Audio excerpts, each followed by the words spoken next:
সন্দেশখালীর ঘটনার প্রতিবাদে বসিরহাটে এসপি অফিস ঘেরাও কর্মসূচির ডাক দিয়েছিলেন সুকান্ত মজুমদার। কিন্তু আমরা দেখেছিলাম গতকাল যখন শুভেন্দু অধিকারী সন্দেশখালী যাচ্ছিলেন তাকে কলকাতার বাইরেই বেরোতে দেওয়া হলো না, তাকে সেখানেই আটকানো হয়েছিল।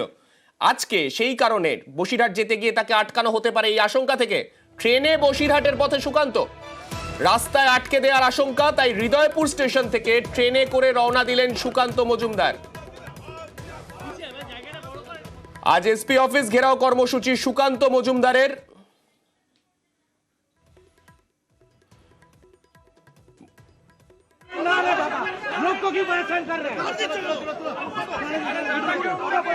আমাদের সঙ্গে রয়েছেন আমাদের প্রতিনিধি ভেঙ্কটেশ্বর লাহিড়ী। ভেঙ্কটেশ্বরের থেকে জানতে চাইবো, ভেঙ্কটেশ্বর, আমরা দেখতে পাচ্ছি ট্রেনের মধ্যে উঠছেন সুকান্ত মজুমদার। সুকান্ত মজুমদার দলীয় কর্মী সমর্থকদের নিয়ে এই মুহূর্তে হৃদয়পুর স্টেশনের 2 নম্বর প্ল্যাটফর্ম থেকে হাসনাবাদ লোকাল, সেই হাসনাবাদ লোকালে তিনি কিন্তু চললেন। এবং তুমি জানো যে বিজেপি রাজ্যের বসিরহাট এসপি অফিস ঘেরাও অভিযান রয়েছে সন্দেশখালী ইস্যুতে। সেই জায়গায় দাঁড়িয়ে নিজের বাসভবন থেকে বেরিয়ে একেবারে সোজা তার গাড়ির কনভয় এসে পৌঁছায় হৃদয়পুর স্টেশনে। এবং তুমি জানো যে গতকালই আমরা দেখেছিলাম যে শুভেন্দু অধিকারীকে সন্দেশখালী যাওয়ার পথে আটকানো হয়েছিল সায়েন্সিটির কাছে। সুকান্ত মজুমদার এবং বিজেপি নেতৃত্বের কাছে খবর আসছিল যে বিভিন্ন জায়গায় তাদেরকে আটকানো হতে পারে। এই আশঙ্কা প্রকাশ করে তারা কৌশল বদল করলেন এবং সুকান্ত মজুমদার একেবারে কনভয় করে তার সোজা হৃদয়পুর স্টেশনে এসে পৌঁছে এই মুহূর্তে তিনি হাসনাবাদ যে লোকাল, এই হাসনাবাদ লোকালে তিনি করে বসিরহাটের উদ্দেশ্যে রওনা দিলেন। অর্থাৎ তুমি দেখতেই পাচ্ছ যে সুকান্ত মজুমদার যেটা আমাদেরকে জানিয়েছেন যেটা মানুষকে বলেছিলেন যে তিনি বসিরহাট যাবেন, সেই কারণেই যদি মানুষের রাস্তায় আটকানো হতো সেক্ষেত্রে সাধারণ মানুষের সমস্যা হতো।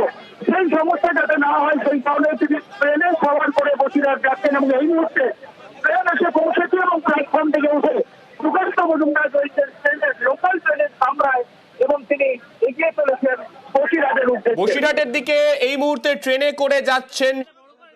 কিন্তু কেন তিনি ট্রেনে যাওয়াটাকেই বেছে নিলেন, কেন, তিনি কি বলেছেন শোনাবো।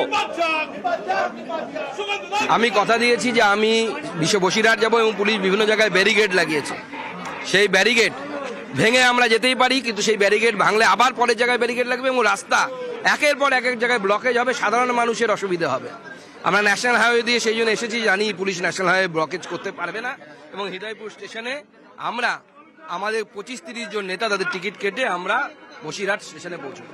দেখুন, আমি যেহেতু কথা দিয়েছি, সুকান্ত মজুমদার কথা দিলে কথা রাখে, তো সেই জন্য ঠিক করেছি যখন কথা দিয়েছি বসিরহাটের মানুষকে যে আমি বসিরহাট পৌঁছবই, এবার আমার দায়িত্ব যেভাবেই হোক বসিরহাট পৌঁছবো। পুলিশ ব্যারিকেড ধুয়ে জল খাক, আমি ঠিক পৌঁছে যাব।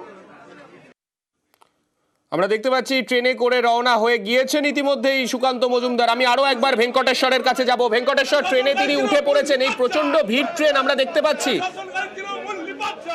একদমই, এবং হাসনাবাদ লোকাল তুমি জানো অন্যান্য দিন যে ভিড় থাকে আজও একই ভিড়। এবং সুকান্ত মজুমদার একেবারে দলীয় কর্মী সমর্থকদের নিয়ে তিনি এই মুহূর্তে হাসনাবাদ লোকাল করে বসিরহাটের উদ্দেশ্যে রওনা দিয়েছেন। এবং লোকাল ট্রেনের কামরায় সাধারণ যে যাত্রীরা রয়েছেন সেই যাত্রীদের সঙ্গেই তিনি বসিরহাটের উদ্দেশ্যে রওনা দিয়েছেন। এবং সুকান্ত মজুমদার যেটা আমাদেরকে জানিয়েছেন যে পুলিশের পক্ষ থেকে যদি বাধা দেওয়া হতো, ব্যারিকেড করা হতো, সেক্ষেত্রে সাধারণ মানুষ সমস্যায় পড়তেন। তাই সাধারণ মানুষের সমস্যা যাতে না হয় সেই কারণেই একেবারে বলা চলে যে সুকান্ত মজুমদার এবং বিজেপি তারা কৌশল বদল করলেন। কৌশলগতভাবেই তারা ট্রেনে চললেন। স্বাভাবিকভাবে বিভিন্ন জায়গা থেকে খবর আসছিল বিজেপির কাছে, সুকান্ত মজুমদারের কাছে, যে সেখানে বিভিন্ন জায়গায় ব্যারিকেড করা হয়েছে, তাকে আটকানো হতে পারে। আমরা দেখেছিলাম গতকালই তুমি দেখেছিলে যে বিরোধী দলনেতা শুভেন্দু অধিকারী তাকেও কিন্তু আটকানো হয়েছিল সায়েন্স সিটির কাছে। ফলে সেই আটকে দেওয়া হবে সুকান্ত মজুমদারকে, সেই আশঙ্কা থেকে একেবারে হাসনাবাদ লোকালে করে এই মুহূর্তে সুকান্ত মজুমদার সাধারণ রেল যাত্রীদের সঙ্গে তিনিও কিন্তু এগিয়ে চলেছেন বসিরহাটের উদ্দেশ্যে। এবং সেখানে গিয়ে তাদের যে এসপি অফিস ঘেরাও অভিযান যে কর্মসূচি রয়েছে সেই ঘেরাও কর্মসূচিতে তিনি অংশ নেবেন এবং নেতৃত্ব দেবেন। আমরা দেখতে পাচ্ছি বসিরহাটের পথে রওনা হয়েছেন সুকান্ত মজুমদার এবং তার বসিরহাটে যাওয়ার, এইভাবে ট্রেনে যাওয়ার যে কারণ, অর্থাৎ বসিরহাটে যে কড়াকড়ি করা হচ্ছে প্রশাসনের তরফে, সেই ছবিটাও পাশাপাশি দেখাবো আপনাদের। বসিরহাটে কড়া নিরাপত্তা এসপি অফিসের সামনে। সুকান্ত মজুমদারের আজকে এসপি অফিস ঘেরাও কর্মসূচি রয়েছে, আর সেই কর্মসূচির আগে 144 ধারা এসপি অফিসের সামনে বাঁশের ব্যারিকেড করে রাখা হয়েছে, প্রস্তুত রাখা হয়েছে জল কামান। আধা ঘন্টা লাগার কথা।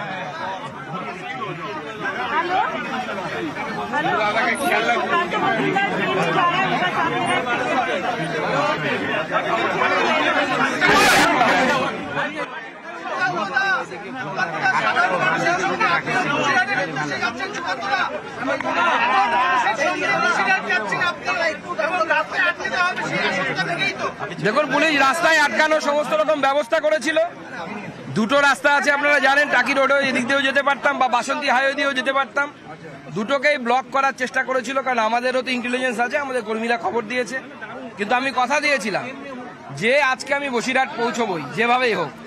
সুকান্ত মজুমদার কথা দিলে কথা রাখে, তাই বসিরহাটে আজকে লোকাল ট্রেনে যাচ্ছি। আমাদের জন্য নতুন কোনো এক্সপিরিয়েন্স নয়, আমরা বছরের পর বছর লোকাল ট্রেনে যাতায়াত করেছি। এমপি হওয়ার পর আমি লোকাল ট্রেনে যাতায়াত করতাম, এখন সিকিউরিটি হয়ে গেছে, সাধারণ মানুষের অসুবিধা হবে তাই উঠি না।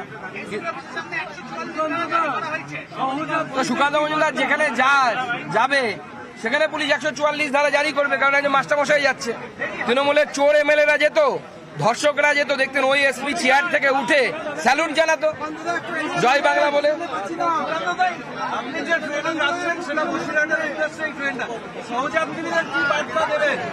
সহযাত্রীদেরকে বলবো প্রথমত যে আপনাদের কাছ থেকে ক্ষমা চেয়ে নিচ্ছি। আপনাদের হয়তো আজকে এই বগিতে একটু অসুবিধে হতে পারে আমাদের ওঠার জন্য, কিন্তু বাংলার মহিলাদের স্বার্থে, বাংলার নারীদের সম্মান যেভাবে ভুলুণ্ঠিত হয়েছে, যেভাবে ধর্ষণ করা হয়েছে তাদেরকে, তার বিরুদ্ধে এই লড়াইয়ে পাশে থাকুন, একটু কষ্ট করুন আজকের দিনকে, আমরা তার জন্য ক্ষমা করে চেয়ে নিচ্ছি।